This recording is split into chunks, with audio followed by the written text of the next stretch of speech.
Bismillahirrahmanirrahim. Assalamualaikum warahmatullahi wabarakatuh. Perkenalkan, nama saya Erna Farida, kelas 2A dari Prodi PGMI, Fakultas Eftik, Institut IAIN Pontianak. Di sini dalam video ini saya akan menjelaskan tentang hubungan antara alam semesta, manusia, ilmu pengetahuan, hakikat pendidikan, fungsi pendidikan, tujuan pendidikan, dan tugas pendidikan. Semoga video ini dapat bermanfaat untuk kita semua. Selamat menyaksikan. Baiklah, di sini saya akan menjelaskan tentang alam semesta. Alam semesta adalah hamparan atau ruangan yang sangat luas yang tidak dapat diketahui dan tidak dapat kita bayangkan keluasannya. Bumi adalah salah satu bagian dari alam semesta.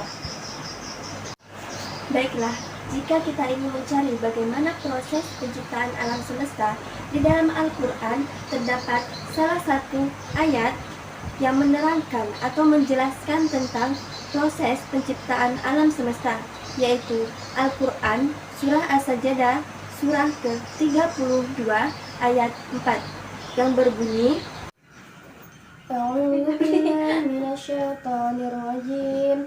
Bismillahirrahmanirrahim.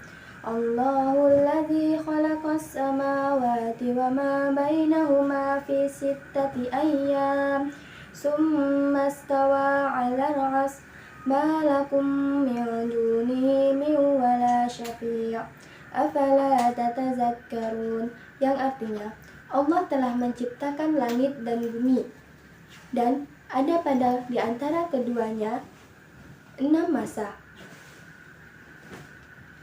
Kemudian dia bersemayam di atas arsy. Bagimu tidak ada seorang pun penolong maupun pemberi syafaat selain dia. Maka apakah kamu tidak memperhatikan? Ayat tersebut Allah menyebutkan bahwa penciptaan langit dan bumi pada 6 masa. Di situ Allah menyebutkan 6 masa itu adalah bukan 6 hari, tetapi 6 proses atau 6 tahapan penciptaan alam semesta.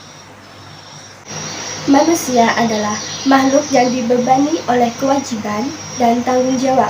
Dengan akal pikirannya, ia mampu menciptakan kreasi spektakuler berupa sains dan teknologi manusia. Manusia ini juga disebut manusia sempurna yang diciptakan oleh Allah, yang mempunyai akal pikiran dibandingkan dengan makhluk yang lainnya. Manusia juga memiliki peran yang sangat mulia. Kenapa? Karena kemuliaan manusia dapat kita lihat dari 3 hal. Yang pertama yaitu dengan akalnya, dan yang kedua dengan ilmunya, dan yang ketiga yaitu kebudayaannya. Tidak hanya itu teman-teman, manusia juga berperan sebagai khalifah Allah di muka bumi ini, karena untuk menjaga bumi, karena agar tidak terjadi kerusakan di muka bumi ini. Dan juga manusia berperan sebagai makhluk yang dapat mendidik dan juga dapat dididik. Dia adalah karya Allah yang paling sempurna dari makhluk yang lainnya. Proses kejadian manusia dijelaskan dalam Quran Surah Al-Mu'minun ayat 12 sampai ayat 14 yang berbunyi, yang artinya yaitu Allah telah menciptakan manusia dari saripati yang berasal dari tanah, kemudian menjadikannya air mani yang ditempatkan di tempat yang kokoh yaitu rahim, kemudian menjadikannya sesuatu itu melekat. Lalu Allah menjadikannya sesuatu yang melekat itu yaitu sekebal darah, kemudian menjadi tulang belulang dan dibungkus dengan daging, kemudian menjadikannya sebuah makhluk yang berbentuk.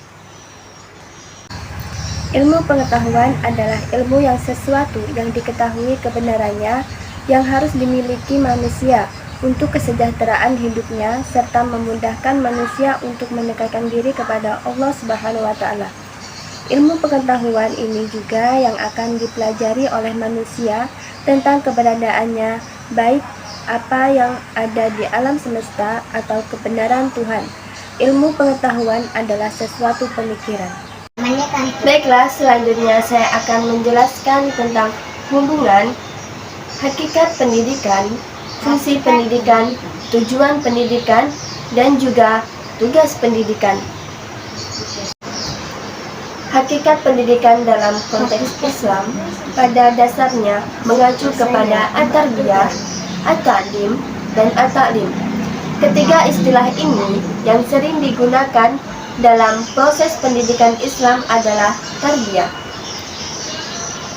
Hakikat pendidikan menjangkau 4 hal yang sangat mendasar, yaitu yang pertama, pendidikan pada hakikatnya merupakan proses pembinaan akan manusia yang merupakan potensi pertama dari manusia sebagai makhluk hidup yang berpikir. Kedua, pelatihan keterampilan setelah manusia memperoleh ilmu pengetahuan. Dan yang ketiga, pendidikan yang dilakukan di lembaga formal dan non-formal. Keempat, pendidikan bertujuan untuk mewujudkan masyarakat yang memiliki kebudayaan dan peradaban yang tinggi. Fungsi pendidikan Islam bukan hanya dalam rangka mengembangkan potensi dan upaya akulturasi diri, melainkan juga warisan nilai-nilai kehidupan yang berbudaya, terutama yang bersumber dari ajaran pokok-pokok Islam. Tujuan pendidikan Islam memiliki arti mengenai nilai-nilai yang bercorak Islam. Aspek-aspek tujuan yang pertama yaitu tujuan individu adalah tujuan yang menyangkut kepribadian individu melalui proses belajar dalam mempersiapkan anak didik untuk kehidupan dunia dan akhirat. Yang kedua, tujuan sosial, yaitu tujuan yang berkaitan dengan kehidupan anak didik sebagai keseluruhan. Yang ketiga, tujuan profesional, yaitu tujuan yang berkaitan dengan mengenai pendidikan sebagai ilmu, seni, dan profesi, dan sebagai suatu kegiatan dalam masyarakat. Tugas pendidikan Islam senantiasa bersambung dan tidak terbatas dengan ruang dan waktu. Menurut pandangan ahli maksum, untuk menelaah tugas pendidikan Islam dapat dilihat dari 3 aspek. Pertama, yaitu pendidikan sebagai alat dalam mengembangkan potensi. Dan yang kedua, pewarisan budaya. Yang ketiga, interaksi yang terjadi antara potensi dan budaya.